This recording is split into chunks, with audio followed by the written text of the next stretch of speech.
প্রিয় মুক্তিকামী ছাত্র জনতা, আমরা দেখতে পাচ্ছি যে আমাদের এই অভ্যুত্থান এবং বিপ্লবের পরেই দেশে অরাজকতা নাশকতা করছে ফ্যাসিস্ট এবং তাদের দোসররা।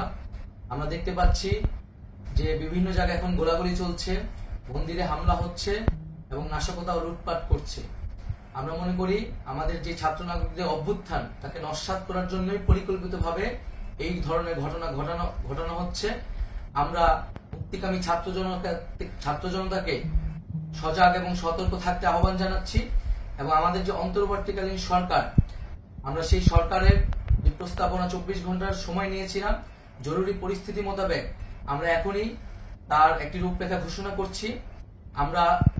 আমরা সিদ্ধান্ত নিয়েছি যে সর্বজন গ্রহণযোগ্য আন্তর্জাতিক খ্যাতিসম্পন্ন নোবেল পুরস্কার বিজয়ী ডক্টর মোহাম্মদ ইউনূসকে প্রধান উপদেষ্টা করে অন্তর্বর্তীকালীন সরকার গঠন করা হবে এবং ডক্টর মোহাম্মদ ইউনূসের সাথেও আমাদের কথা হয়েছে।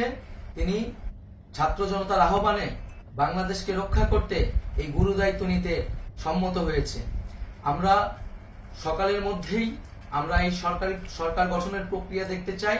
রাষ্ট্রপতির কাছে আহ্বান থাকবে যে দ্রুত সময়ের মধ্যে ডক্টর মোহাম্মদ ইউনূসকে প্রধান উপদেষ্টা করে অন্তর্বর্তীকালীন সরকার গঠন করা হোক এবং এই অন্তর্বর্তীকালীন সরকারের বাকি সদস্যদের নামও আমরা সকালের মধ্যে ঘোষণা করব।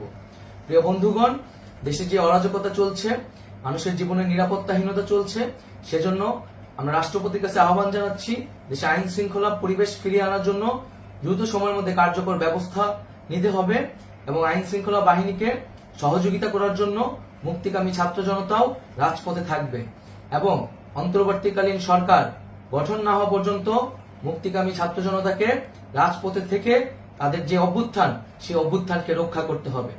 প্রিয় বন্ধুগণ, আমরা রক্ত দিয়েছি, শহীদ হয়েছি। আমাদের যে প্রতিশ্রুতি একটি নতুন বাংলাদেশ গঠন করার জন্য, সেটিকে আমাদের অবশ্যই বাস্তবায়ন করতে হবে এবং অবশ্যই ছাত্র জনতার প্রস্তাবিত সরকার বাদে কোনো ধরনের সরকার কিন্তু মেনে নেওয়া হবে না। আমরা বলেছি কোনো ধরনের সেনা শাসিত সরকার অথবা সেনা সমর্থিত সরকার অথবা এই ফ্যাসিস্টদের দোসরদের কোনো বিটিম সরকার কিন্তু আমরা মেনে নেব না। কোনো গণবিরোধী সরকারকে মেনে নেওয়া হবে না। ছাত্র জনতার অভ্যুত্থানকারী যে প্রস্তাবিত সরকার, অন্তর্বর্তীকালীন সরকার, যেটা আমরা সিদ্ধান্ত উপনীত হয়েছি ডক্টর মোহাম্মদ ইউনূসকে প্রধান উপদেষ্টা করে এই সরকার গঠন করা হবে, সেই সরকারকেই বাস্তবায়ন করতে হবে অবিলম্বে।